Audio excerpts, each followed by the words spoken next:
Bueno, pues vamos a escuchar a quienes están defendiendo la decisión del INE del viernes pasado, quienes votaron a favor precisamente de aplazar algunas de las actividades relacionadas con la organización de la consulta en función de un presupuesto que no alcanza o que no fue aprobado por la Cámara de Diputados.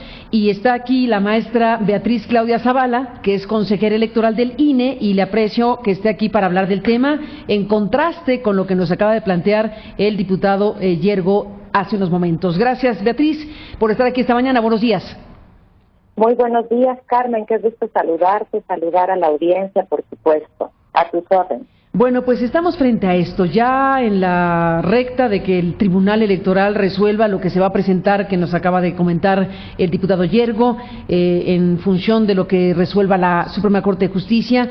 Bueno, pregunto de esta manera, Beatriz Claudia, ¿dónde estamos parados, según ustedes, como consejeros, en este caso, que votaron a favor de lo del viernes? Claro que sí, Carmen. Lo primero que quiero comentar es que he estado pero muy atenta al debate público que hemos tenido con relación a este punto. Y yo creo que no debemos de profundizar en una polarización. Voy a abordar el tema, si tú me lo permites, de una forma en la que tengamos que precisarle cosas a la ciudadanía, porque creo que a ellas y a ellos nos debemos en este proceso de información. Primero, hay que decir con toda claridad, se pospuso, pero lo vamos a hacer. Es un tema que se va a hacer, se va a llevar a cabo la revocación de mandato, porque es un mandato constitucional. Eso no tiene que tener la menor duda las personas de que se va a realizar el ejercicio. El segundo es que lo que estamos revisando es la forma como se va a llevar a cabo este ejercicio, la consulta de revocación de mandato, en qué términos se va a llevar. Y aquí la posposición, que no es la cancelación, que quede claro, es una decisión que tomamos una mayoría de consejeras y consejeros. Y esto también debe de ser claro, eso evidencia la pluralidad que hay en el Consejo, los diferentes puntos de vista que tenemos en el Consejo. Y lo que tenemos son puntos de vista diferentes, como hemos escuchado, respecto de diversas voces. ¿Cómo lo hacemos? Con todas las garantías que estableció la reciente ley de revocación de mandato, que es una ley incluso que utiliza palabras como debe de garantizar el INE la nueva integración de mesas de casillas, haciendo referencia incluso a que tuvimos un ejercicio de consulta, por ejemplo, popular, y que habíamos retomado a nuestros funcionarios de casilla. Esta ley específicamente dice que el INE debe de garantizar la nueva integración de casillas. Nos da ciertas reglas específicas. Y como tenemos esta diferencia de la forma, pues es que acudimos a la Corte, porque la verdad es que tenemos una insuficiencia presupuestal para atender el mandato constitucional y legal en los términos que fueron legislados. Y esta insuficiencia presupuestal se deriva de que tenemos un gran gasto, por ejemplo, en este tema que tiene que ver con la integración de mesas directivas de casillas, con la integración que tenemos que hacer de los consejos distritales y locales. Lo que nosotros reunimos en el ajuste presupuestal es insuficiente incluso para hacer una de esas cosas, que es la integración de las mesas directivas. ¿Por qué? Porque ello implica pues que nosotros nos acompañemos de la contratación de los capacitadores electorales, de los supervisores electorales, de los consejos distritales, y eso lleva más de 1.800 millones si lo conjuntamos con los gastos de campo, etcétera. No tenemos ese dinero, Carmen. Hay una disposición constitucional, el 126, que no se exige a los servidores públicos que cualquier gasto que nosotros vayamos a hacer esté determinado en un presupuesto o bien en una ley, si se da el caso, en una ley posterior.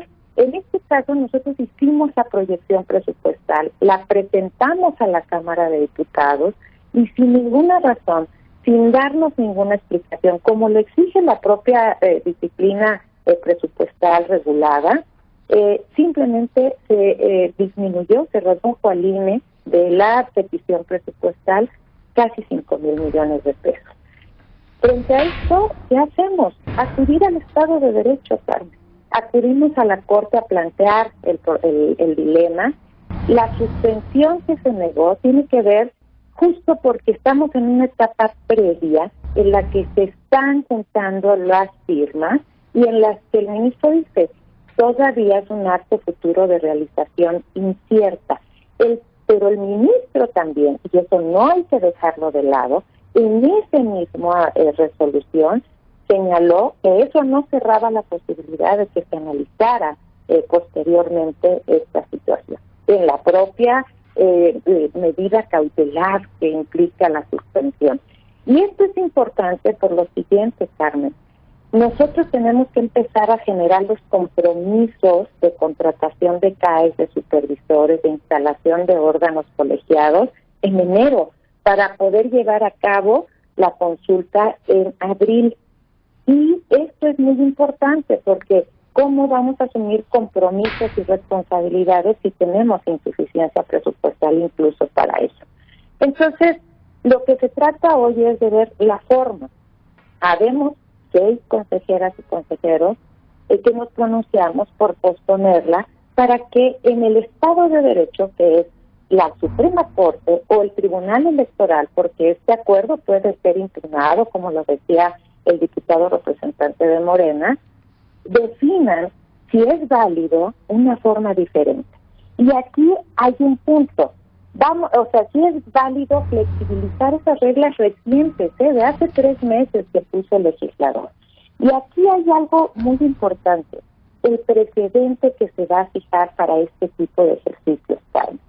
Pensemos, si estuviéramos en un escenario de una consulta de revocación de mandato o incluso de elecciones, de muy alta y muy cerrada competencia, ¿estarían dispuestos los partidos o los contendientes, en su caso de las elecciones, o incluso las y los ciudadanos, de relajar, de flexibilizar las reglas para que nos han dado esta certeza, esta confianza? ¿Estarían dispuestos ellos y ellas poner menos casillas, quitar algunos insumos, por ejemplo, que nos han dado ese camino de certeza? Ese es el tema para mí primordial, Carmen, en este tipo de antecedentes que se va a dejar, en cómo hemos construido nuestro derecho, cómo hemos amarrado los procesos electivos, o en este caso este proceso de relevancia, porque implica quitar a un presidente, implica una decisión ciudadana soberana con esas características. Y aquí estamos. Y lo demás, Carmen, he estado escuchando las razones que expone el diputado, pero también hay, y debemos recordar, el INE siempre ha acudido al Estado de Derecho y va a la Corte. Y un tema importantísimo tiene que ver con la fijación de salarios a los y las servidoras públicas. La Corte concedió la razón de que la cantidad que se estableció como salario no correspondía con las reglas constitucionales. Eso está en una controversia constitucional. Y eso la ciudadanía también lo tiene que saber, porque ahí está dicho el derecho por la autoridad que dice el derecho. Y ordenó que se rehicieran cosas para que no solo se tomara en cuenta una cuestión de monumento económico que se puso sobre la mesa en este presupuesto que primero se impugnó, sino que se tomara en cuenta que el salario de las y los servidores públicos se integra no solo con la remuneración económica, sino con muchas prestaciones también en especie que se tienen, cosa que hasta ahorita, hasta donde yo recuerde, no he visto complementada para que siga la lógica presupuestal y administrativa, la fijación de salarios de los y las servidoras públicas, y que no quede a la decisión unipersonal de una persona.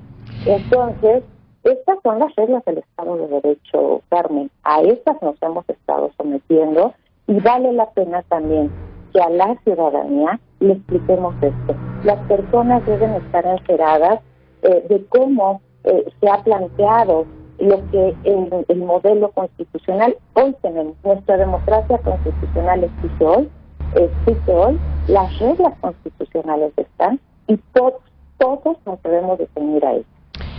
A ver, consejera, varios puntos aquí, desde luego.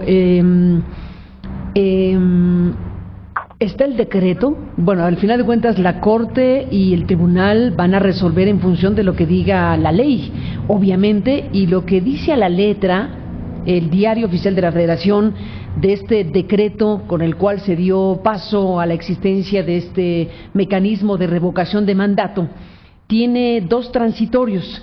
Le agradezco al doctor Jorge Alcocer, especialista en temas electorales, que me los hizo llegar, y creo es importante detenernos en la lectura de estos 2 transitorios. Dice el 4º transitorio de este decreto de la revocación de mandato, publicado en el Diario Oficial de la Federación, como se sabe. El Instituto, el INE, deberá garantizar la realización de la consulta establecida en el transitorio 4º del decreto de reforma constitucional publicado en el Diario Oficial de la Federación el 20 de diciembre de 2020, por lo que hará los ajustes presupuestales que sean necesarios. Viene un 5º que dice: las erogaciones que se generen con motivo de la entrada en vigor del presente decreto serán cubiertas con los presupuestos asignados y subsecuentes. Si nos atenemos a la letra de la ley, estamos frente a algo que los obligaría a ustedes a hacer lo que tengan que hacer con los presupuestos asignados y subsecuentes, si me atengo a la letra de la ley. Sé que hay un debate tremendo, porque ustedes dirán que aunque lo diga el decreto y el 4º y 5º transitorio, nadie está obligado a lo imposible, y ustedes están planteando que sería imposible realizar una consulta con los recursos que en este momento tienen. ¿Estamos en eso? Pues es que estos transitorios, Carmen, ya los hicimos. Mira, el primero, el 4º. Nosotros, para empezar a ver todo lo de la verificación de estos procedimientos que tenemos hoy de la cédula, de la manifestación de la voluntad de la ciudadanía, tuvimos que hacer un ajuste presupuestal porque no teníamos presupuesto para esta revocación de mandato en este año. Entonces, ahí la Corte lo que nos dijo es: debes de pedirlo antes. Bueno, este año hicimos un reajuste presupuestal. ¿Por qué creen que se están haciendo las revisiones hoy? Tenemos a muchas personas trabajando en la revisión que estamos haciendo de la verificación del requisito. Esto es una fase como muy previa para ver si le vamos a dar el banderazo de salir a la revocación de mandato. Ya hicimos los ajustes, pero hay que ver el tema de los subsecuentes y hay que relacionarlo con lo que la Corte dijo en la controversia. En la controversia dijo: debes de tener un presupuesto precautorio para que el Congreso te asigne suficiencia presupuestal, cosa que hicimos. Y esto esta es la parte que se eliminó por completo. Hicimos un presupuesto precautorio para 2 posibles ejercicios en 2022: revocación de mandato y consulta popular. Consulta popular no se dio el supuesto normativo, llegó el 30 de noviembre y nadie la solicitó. Ese dinero, dijimos, si no se llevan a cabo, evidentemente se regresaría a la Cámara de Diputados. En la revocación del mandato estamos realizando la fase previa para ver si se da el supuesto, pero eso subsecuente trae alineada una obligación que también la Corte señaló que tenía la Cámara de Diputados, dar suficiencia presupuestal. ¿Por qué? Porque el artículo 126 de la Constitución genera este vínculo. Toda atribución del Estado mexicano, de las autoridades del Estado mexicano, debe de estar en el presupuesto, debe de estar reflejada en el presupuesto para que se haga un gasto disciplinado, un gasto con objetivos. Y fíjate que aquí es muy importante, Carmen y audiencia, la Ley Federal de Presupuestos y Responsabilidad Hacendaria, en el artículo 18, da muy claro este supuesto, pero también le exige a la Cámara de Diputados que dé las razones y que haga análisis de proyección de las leyes nuevas que generan nuevas obligaciones, cosa que no se ha hecho, Carmen. Por eso digo que las autoridades del Estado de Mexicanos todas debemos de cumplir con nuestras obligaciones. Y hoy, si tú revisas el presupuesto, solo hay un anexo 32 en el que dice el 22, que es nuestra asignación, nuestra clave del presupuesto, Instituto Nacional, lo que pidió, reducción, casi 5,000, 4,900 y tantos millones de pesos, y la asignación, sin mayor motivación, sin nada. No obstante ello, nosotros hicimos nuevamente el ajuste presupuestal. Los 830 que teníamos que no fueron asignados para el cumplimiento de todos los otros deberes que tenemos, más lo que nosotros ajustamos de otros alcances, de otros proyectos, que es lo que nos da una cantidad de 1,500 millones. Ya cumplimos con estas responsabilidades, pero sí quiero decirlo, como autoridades mexicanas, también la Cámara de Diputados tiene responsabilidades que hoy no ha cumplido, y que ese es el tema que estamos planteando en los tribunales, sobre todo a la Corte, porque la Corte es la que dice el derecho, la Corte es la que hace estos análisis constitucionales, y ella de forma integral tiene que ver a la luz de las responsabilidades de todas las autoridades. Y esta insuficiencia presupuestal que hoy tenemos, nosotros la estamos planteando frente a las propias responsabilidades que tenemos en estas leyes y que la Constitución nos señala. Entonces, es un tema que ya se ha hecho, Carmen, en el cumplimiento de estos artículos. Y ahora este presupuesto con estos ajustes es suficiente. Fíjate, yo apelo al legislador racional. El legislador en consulta popular deja claramente establecido que el INE puede organizar el modelo. Y en esa medida, con el dinero que tuvimos, lo hicimos como Instituto Nacional Electoral. Muchos criticaron que fueron pocas casillas, pero era lo que teníamos y ajustamos el modelo operativo. Pero no lo dice así en la revocación de mandato.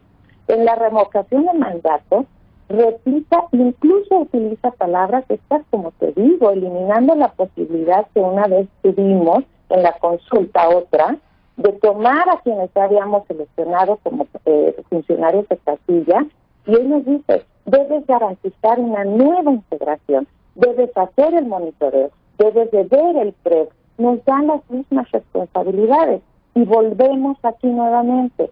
El tema es la forma, y de verdad, apelemos al Estado de Derecho, la Corte, el Tribunal Electoral que conocerá del caso concreto. La Corte va a hacer un análisis más constitucional, la Corte o el Tribunal, que nos digan, se puede flexibilizar, porque la lectura que yo tengo ahora es que se deben establecer las mismas certezas y las mismas garantías que nos han dado esta seguridad en los procesos, en todo este tipo de procesos.